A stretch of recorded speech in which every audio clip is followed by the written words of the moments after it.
Hi, this is Anu, and welcome to my channel Anu Loves Art. We are on the fourth episode of the series Art Basics. Let's learn a new element of art today, which is called space. Space is a very broad topic, but we will be focusing on understanding how we could represent space on a two-dimensional paper. Just like we studied implied form and implied texture, there are certain techniques that we can use to create an illusion of space that would add a lot of depth in your artwork.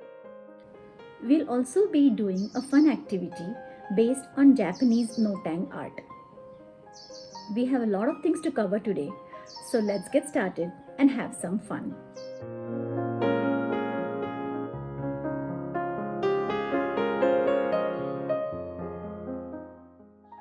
These are the 7 elements of art. We've already covered line, shape, form, and texture. If you have missed these previous videos, I am adding the links in the description below. Today, let's look at a very interesting element of art called space. Space is one of the basic elements of art.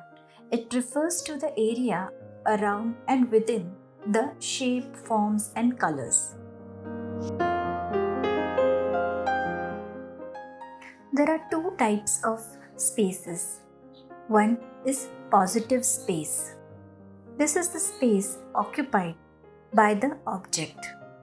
The space around the object is referred to as negative space. The distance between two positive spaces is referred to as white space. Let's look at an example. Here, the bird is positive space surrounded by negative space. You can see that in all these 3 examples, there are different proportions of positive and negative space. The first 2 look kind of balanced, but in the third one you can clearly see that there is a lot of negative space. By adding this negative space, your eye automatically focuses on the bird. So you can see that we can have different kind of compositions based on the amount of positive and negative space. Now let's look at white space. In this image you can see that it's very crowded. There's no space between the letters and the words. Now in the second example you can see that it's a lot more easier to read this because of the added space. This space is referred to as white space. There's one more important concept. In a composition, you have a foreground, middle ground, and background. Let's look at 6 different ways to create illusion in your artwork.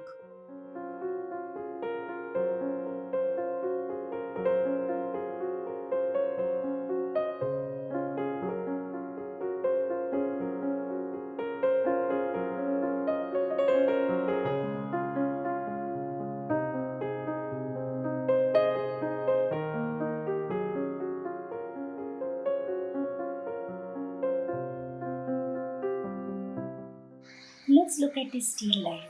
Here you can see that the apple and orange both are in front of the banana because you see the overlap.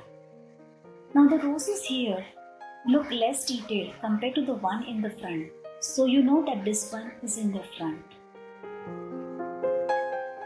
Look at this window. It's almost the same size as banana, but because of the distance it looks much smaller. Look at the plate. The placement is such that the distance is much less compared to the flower pot. So you know that the plate is closer to you. Look at the colors, details, values of the fruits. This indicates that this is in the foreground of the picture.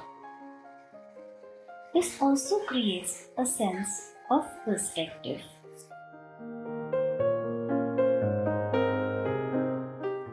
Let's do a fun activity. Here I have a piece of white paper, 2 black papers 4 inches wide, a ruler, pencil, glue stick, and most importantly, pair of scissors. We are going to do Japanese art called as no tang. Let's start by drawing some geometric shapes on all the four sides of this square. Now using scissors, just do the cutouts. Stick the base on the white paper. Do the double cutting of these geometric shapes. Now put back all the pieces that you had taken off. Now you can see that these are the positive spaces. And when you cut them, a negative space is created. Flip these pieces and using a glue stick, paste them in a mirror image format. This particular technique helps you understand the balance between the positive and the negative spaces.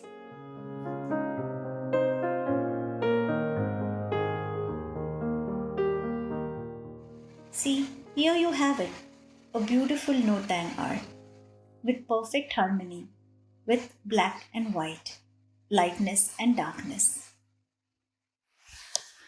Now that you understand the basic concept, let's try to create something a bit complicated. Let's draw some organic shapes. Any freehand shapes. Try to cover as much area as you can. Draw the shapes on all the four sides of the square. Traditionally, no-tang art uses black and white, but you can also experiment using different colors, especially contrasting colors.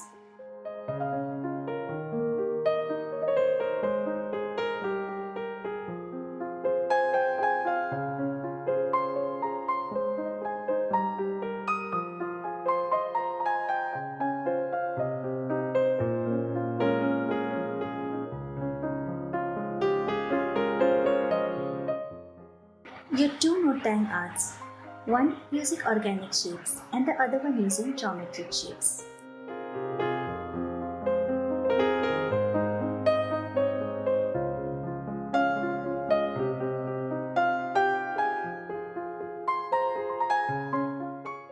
This painting is done on a piece of wood using acrylic colors. The redwood tree trunks in the front have a very detailed texture. The illusion of depth is achieved by using scale, overlap, and placement. In this urban sketch done in watercolors, you can see example of linear perspective. In this painting, the illusion of depth is created using various colors, values, scale, and overlap. It's always fun to try something new. Inspired by the no-tang art technique, I tried to create stencils using paper cutouts and with the help of sketch pens, tried to trace them and create a positive-negative collage. I hope you've learned something new and interesting today. Having studied architecture and UX, space is a very important element of art for me. In fact, all the elements of art create a very good foundation of whatever art that you wish to pursue. It could be drawing, painting, or any kind of digital art. We are almost done with the series on art basics. I would like to know in the comments below as what are the topics you are interested in learning. I am planning to do a series on Warli art, which is an Indian folk art. In addition to that, if you are interested in learning a particular element of art in detail or design principles, please let me know. Looking forward to your comments. I'll see you next time with another element of art. Until then, bye bye.